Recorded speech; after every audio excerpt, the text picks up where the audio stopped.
Терең білім, тәуелсіздігіміздің тірегі, ақыл-ой, азаттығымыздың алдаспаны. Армысыздар, құрметті көрермендер, назарларыңызда облыстық білім басқармасы мен Қазақстан Қызылорда телеарнасының біріккен жобасы оқу сағаты бағдарламасы. Білім бір құрал, білімі көп адам, құралы сай ұста сықылды, не істесе де келістіріп істейді. Бүгін информатика пәнінің мұғалімі Арман Жүзбаев Қазақ-түрік лицейінің 10-шы сынып оқушыларына айыр сенсорын пайдалану арқылы кедергілерден өту тақырыбында дәріс өткізеді. Бірге тамашалайық.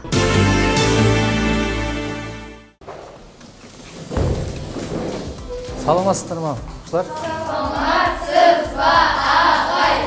Жағдайларың қалай? Жақсы, сіз қалайсыз? Мен де жақсымын, отырыңдар. Саламатсыздар. Жүзбаев Арман Қасымбекұлы, информатика пәнінің бірінші санатты мұғалімі. Облыстық республикалық олимпиадаларда 8 оқушысы жүлделі орындарды иеленген. Жалпы осы әлемдегі болып жатқан, осы күн тәртібіндегі мәселелердің біреуі бізде қандай мәселелер? Қоқыстарды, мусорлар тазалау, иә? Бізде жалпы бүгінгі тақырыбымызда бізде жалпы осы роботтарды сол кішігірім бір бастама кіріспе ретінде біз солай бастайтын боламыз. Бізде брик деп аталатын негізгі құрылғымыз бар. Яғни өздерінің алдарыңызда көріп тұрсыңдар, иә? Мынау зат бізде брик деп аталады. Бұның қарасаңыздар алдында 1, 2, 3, 4 арқасында A, B, C, D деген әріптер бар, иә? Сосын PC, Personal Computer, яғни біздің компьютерімізға жалғайтын USB арқылы бір порт бар екен, иә? A, B, C, D деген порттарымызға бізде моторларымыз жалғанады, иә? A, B, C, D деген порттарымыз қарап көріп тұрсыңдар, иә? Енді бізде қарап тұратын болсаңыздар, 2 үлкен мотор бар, иә?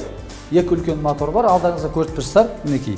Негізгі құрылғы, яғни роботтың ауыр жұмыстарын біз қайда береміз?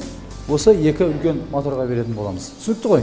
Ал қосымша жұмыстарды, яғни алу, беру, қою, сондай команда орындайтын заттарды біз кіші моторға беретін боламыз. Енді мұнда тач сенсорға келетін болсақ, бізде команда береміз. Мысалға басқан кезде не жасаймыз? Кіші моторымыз не жасайды? Бір белгілі бір команданы орындайды, Color sensor дегеніміз бар, бізде жалпы түс бойынша жұмыс жасайды. Яғни мысалға біз қара түсті жолақпен жүр, немесе жасыл түсті затты жасыл жәшікке сал деген сияқты бізде color сенсорымыз түс бойынша жұмыс жасайды екен. Ал енді бізде жалпы бөлшектерін түсіндіріп болдық. Енді бізде жалпы мынау бриктар менен жалпы бізде мынау бөлшектеріміз қалай жалғанады екен? Осы жұмыстарды бір қараңдар, бір көрейік. Мысалға бізде кіші моторымыз қайда жалғанады дедім?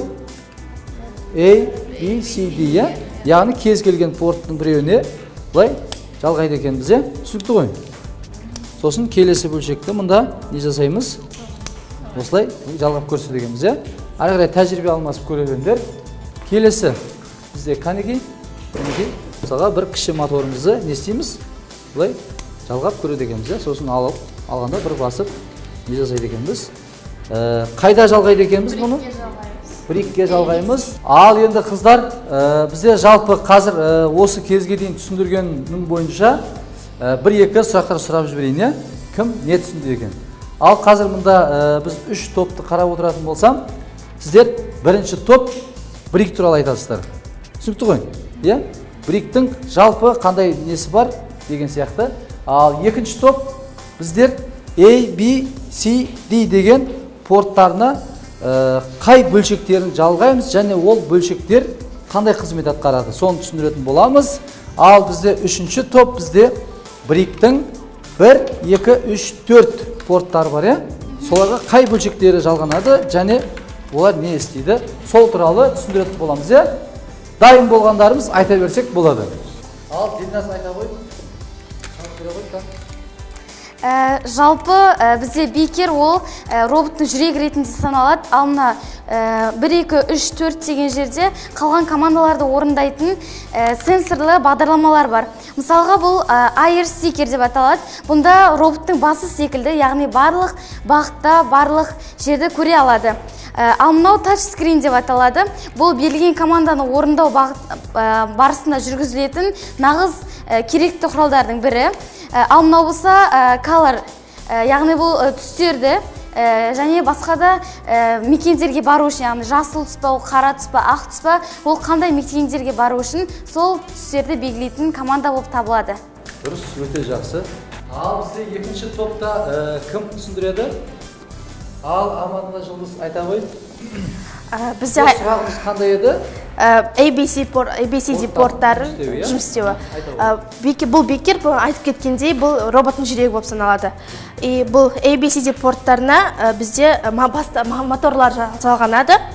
Бұл екеуі негізгі моторлар.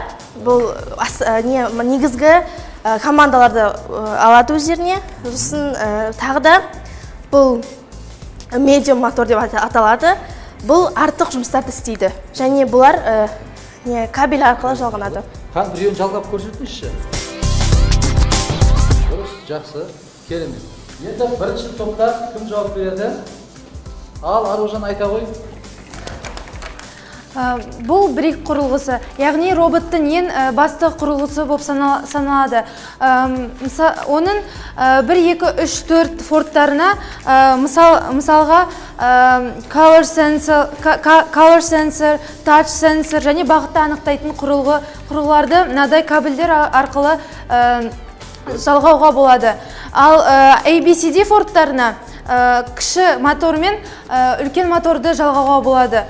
Оны кабельдерді ABCD форттарына салу арқылы жалғаныстыра аламыз.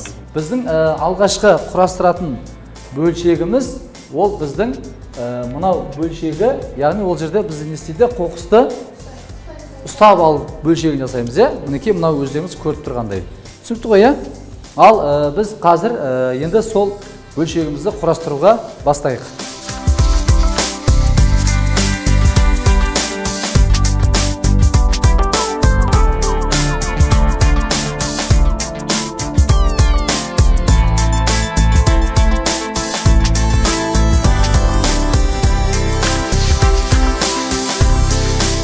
Дайын болған бір тобымыз бар екен. Бірінші алып көрсетейік шыққан, қолыңызбен ұстап, орныңыздан тұрып, кім айтады? Дильназ, сен айтасың ба? Алқан, айтып көрсете қойыңдаршы, қандай бөлшегін құрастырдыңдар? Міне біз бүгін роботтарды, яғни әлемдік проблемалар, қоқыс жинаудың алдын аламыз деп отырмыз. Біздің құрастырған роботымыздың 2 қолы бар, яғни ол бір қоқысты алып, екінші жерге апарып тастай алады. Сіздерге ұсынсақ деп ойлап отырмыз. Міне біздің қоқысымызды роботымыз қалай жинай алады екен. Міне осылай жинайды. О, керемет. Және бұны екінші жерге апарып тастағанда міне осылай тастай алады. Жақсы. Ал енді біздің бүгінгі сабағымызды қорытындылай келе, біздің бүгінгі тақырыбымыздағы қоқысты тазалау мәселесі бойынша біздің кішігірім роботымыздан бір кішігірім тәжірибемізді көрейік.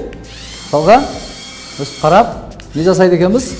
Қоқысымызды келдік, сосын не жасаймыз? Қоқысымызды алдық, сосын келдік, ары қарай не жасаймыз? Апаратын жағымызға, қоқысымызға келе жатырмыз, қоқысымызға дәлдеп. Жалпы қоқыспен роботымыз қалай жұмыс жасайтын көрдіңдер, Енді мұнда қарайтын болсақ, біз қазір сабағымызды тек қана бөлшегіміздің алғашқы құрылысын ғана жасадық, Бұдан кейін біз астында уже 2 үлкен моторға дөңгелегімізді құрастырдық, және бір брикпенен қосымша детальдар арқылы осылай құрастырдық. Солай табиғатымызды аялайық, таза ұстайық. Келесі сабақта кездескенше жақсы, сау, аман болыңдар. Бүгінгі информатика сабағында сіздер роботтың ауланы қоқыстан қалай тазартатынын көріп, роботтың жұмыс жасау тәсілімен таныс болдыңыздар. Келесі оқу сағаты ағылшын тілі пәнінің мұғалімі Медет Қапашевпен бірге. Тойларына да телесабақты жіберіп алмаңыздар.